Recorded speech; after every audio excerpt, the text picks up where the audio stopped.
Should we protest casting Matt Damon as Odysseus because he is a blonde Mediterranean around 700 BC? Well, you are right, but for the wrong reasons. Phenotypes like light skin, colored eyes, red or blonde hair were actually more popular in ancient Greece than they are today, and that's because of Proto-Indo-European steppe peoples migrating into Greece at the time. This 2017 study published in the journal Nature on genetics of the Minoans and Mycenaeans showed that most ancient Greeks shared ancestry between Anatolian farmers and Northern European or Eastern European steppe peoples. I don't know if you're allowed to say this word on TikTok, but these are the people that you would refer to as Aryans, or people with Aryan traits like light skin, light hair, light eyes, that kind of a thing. Mycenaeans show evidence of both Eastern and Northern steppe people. This Eastern heritage comes from the regions of the Caucasus Mountains and Iran, and the Caucasus Mountains is where we get the word for Caucasian. Now here's where things get interesting, but I also want to kind of include a trigger warning because I am going to be talking about race and genetics and that kind of thing, and if that bothers you, please stop watching the video. Unlike the Anatolian farmers who typically had darker hair, olive-colored skin, darker eyes, that sort of thing,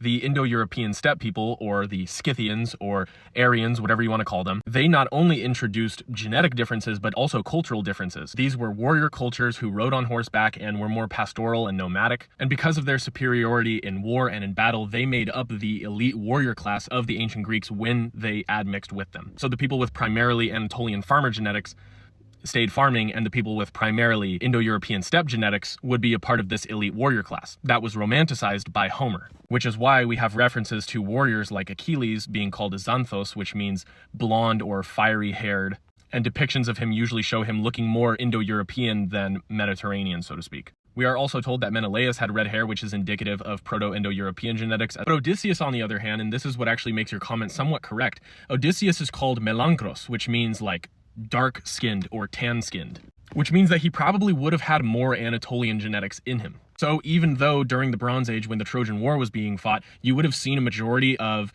Proto-Indo-European genetics amongst the Greeks fighting in this war, Odysseus probably still had a lot of Anatolian farmer genetics in him, which is why he is called melanchros. He has dark skin, he probably has dark hair, he's probably got dark eyes. I am in no way, by the way, trying to insinuate that the Scythians or Aryans were superior in battle to these other people. At the time they were, but that's just because their cultures, their societies prided themselves on being dominant elite warriors, whereas other societies, they prioritize farming. The Romans were the same way. The Romans were primarily farmers. They were not steppe people. They were not horse people. They were not elite warriors, right? They were mostly farmers. But obviously, they were still capable of creating one of the greatest empires the world has ever seen. So, you are right. Odysseus probably should have been cast as a more Mediterranean-looking man, but that's not because blondes did not exist in the Mediterranean.